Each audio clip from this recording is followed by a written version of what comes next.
So glad you could join us once again. As always, we are joined by Greg Engert, beer director for the Neighborhood Restaurant Group, which includes such places as where we are, a new place, at least for me, the Number 9 Lounge upstairs at Evening Star Cafe in Alexandria. Planet Wine is right next door. Pretty exciting one this time out. What's on tap this week? So this week, I thought that we would kind of talk a lot about DC craft brewing. It's been blossoming recently in the last couple of years.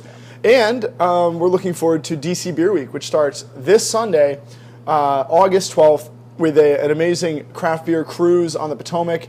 And at Birch and Barley and Church Key, just this past week, we actually kind of think we started DC Beer Week off a little bit early by launching DC's brand new artisanal ale house, as they like to call themselves. This is 3 Stars Brewing Company, which is what we'll be drinking today. So 3 Stars has been in the works for quite a bit of time right now. It's been a DIY dream of 2 good friends of mine, Dave Coleman, who most people would know from being the beer director and bar manager and a bartender at the Big Hunt for many years, and his partner, Mike McGarvey, who's coming in on the brewing side. And 3 Stars is finally hit fruition. We just launched their beers, 3 of their beers this week, and they're all really great. We launched the Urban Farmhouse Ale from them. We launched Southern Belle, which is an imperial brown ale with pecans.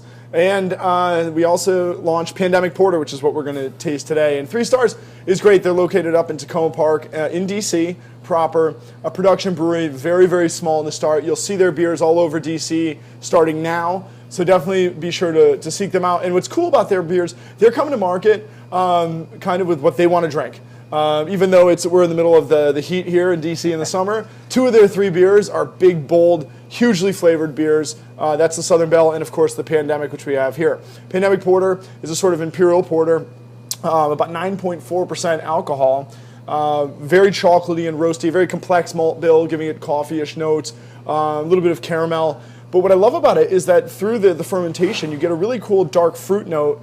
Also, it's full-bodied without being viscous. It finishes dry without being too roasty. Stouts tend to be drier than porters nowadays. So this is really a really cool imperial porter and one we should taste. Let's do it.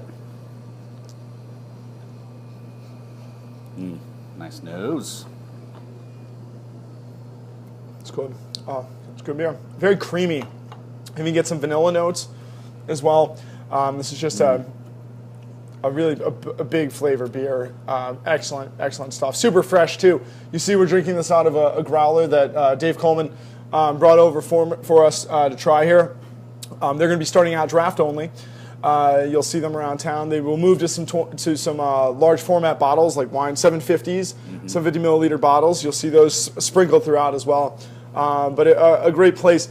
These guys are actually really cool too because they have before they even opened 3 Stars and started distributing their beer, they have DC's one and only Homebrew Shop in the brewery. So as they get going forward, you can go up there, and probably, get your brewery tour, buy some growlers, do some tasting, but also fill all of your homebrewing needs. And that Homebrew Shop is open now. So a really cool reason to go up there. And when you talk about a homebrew shop, people might think, well, what is that, barrels and tubes and things? But no, you're talking hops, yeast, malt extract, or actual malts themselves. All the things you need to brew some great beers at your house. And these guys started off as homebrewers. So many craft brewers do.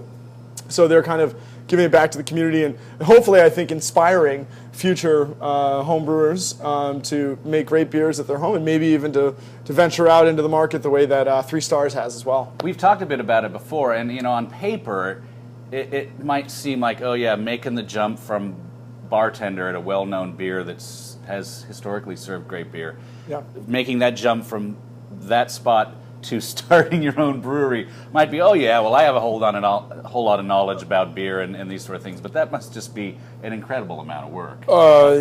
These 2 guys, Mike and Dave, have been just killing it for a long time. They both holding down full-time jobs while they were holding down another full-time job, which was trying to get this thing started. Raising funds, raising capital, finding the space, getting the space, and then building it out themselves. I visited there recently, and I was just totally blown away by how much of it they did by hand, and how much more they're going to continue to do by hand. And this is a really cool thing. It's like going back to the roots of craft beer. A lot of breweries are opening now, including Blue Jacket, which is our group's restaurant, bar, and brewery that we're going to be opening in 2013. Down by Nats Park. Down by Nats Park, which is going to be fantastic. We actually have brewed 7 different beers so far with Blue Jacket, collaborations, some Gypsy Brewing, and we're going to be launching 2 of those beers, one that we brewed with Brewers Art and one with DC Brow during DC Beer Week as well, coming up. But, we're kind of going the way of looking at, some of the more like finished. We're having our equipment composed by engineers and, people like that, just because we really just, with operating the group, we don't have a lot of extra time in all these restaurants and things like that. Well, Dave and Mike have done it the way that it used to be done. I'm talking their mash tun is an old dairy vessel, stainless steel, of course, that they've converted into a place where they mash in their grains to pull out that sugary water we call wort that will eventually ferment into beer. It is a converted dairy vessel, that's stainless steel, wonderful for it, and you got to see this piece of equipment. It's just so cool. But this is, this is how they used to do it. This is how Ken Grossman started brewing in Sierra Nevada and Chico. So it's cool. They say they're an artisanal ale house. Well, they're definitely, it's rustic. It's really DIY and craft, and a really cool addition to the scene.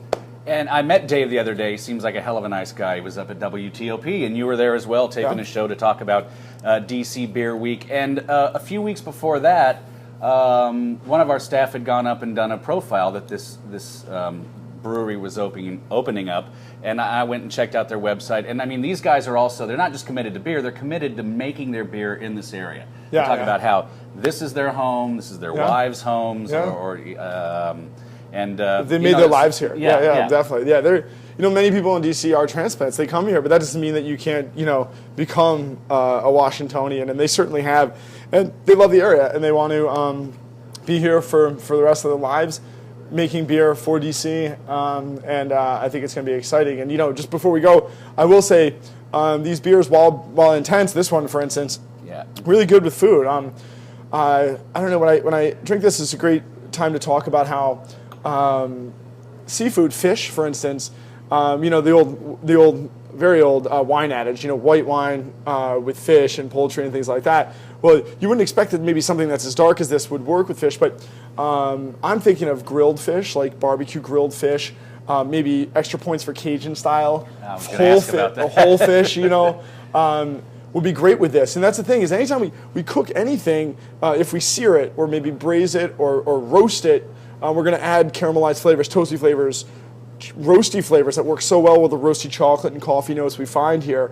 So I think that this would actually stand up to a cool, like, kind of whole fish, or just some fish that's been really roasted or grilled or smoked or something like that. And so like jambalaya, paella, anything, that would work as well. Spicy, anything spicy, Cajun, so. Yeah, Cajun. Yeah, I'm thinking like blackened more, because that blackened flavor. And we do have to be a little bit careful about heat and spice when we talk about high alcohol and bitterness, but this one's not too dry and roasty. The alcohol is well concealed, so I think we could do it with some spicier food. Well, maybe this is a good lead into our Beer of the Week question for Greg. Ed Daybolt, or DeBolt, I'm sorry, Ed, if I've got your last name wrong, says, my wife doesn't care for the strong hop flavor beers, and I would like to know what beers have a complex flavor and body without the hops overpowering the flavors. Well, there are many examples. Yes. This might work. What I've found is when people in general, be it men or women, do not like bitterness, that tends to be the number one reason why they don't like beer, or don't think they like beer, because they associate beer rightly, I guess, historically rightly nowadays, with bitterness. But that's not just hop bitterness, although we see that in our pale ales, IPAs, even pilsners can be quite hoppy, of course. And also in stouts and porters, they tend to be roasty and dry. And I think for the longest time, what beers we saw out there were maybe some dry, bitter pilsners, or you had your Guinness and your other stouts and stuff. So that could be like, maybe you put those together, that's not what in this instance, Ed's wife is looking for. But there are a host of other styles out there that are wonderful. I always say when looking at people who really don't think they like beer, well, typically they like wine. So if you look at tart and funky beers, sour beers, beers that like Flemish red ales, oud bruins, all sorts of Berliner Weiss, even some Lambic, things that are sour, they have a kind of wine-like quality, so that's a cool transition from people who like wine into beer. But then otherwise, look for Belgian-style ales a lot, because they tend not to be as hoppy, although there are plenty that are. They tend to have great kind of bright or dark fruit and spice qualities that are kind of wine-esque, and those are excellent. And additionally, Bavarian Hefeweizens. So you're looking for beers that have a little bit more malt sweetness or a little bit of tartness and tend to be a little bit more fruit forward. Okay, if you have a question for Greg, here is the email, beeroftheweek@wtop.com. Send in the email, and we'll get it on in a future segment. Greg, thank you as always. Thank you. Please, everyone, do always drink responsibly, and be sure to bring your thirst next time for another Beer of the Week.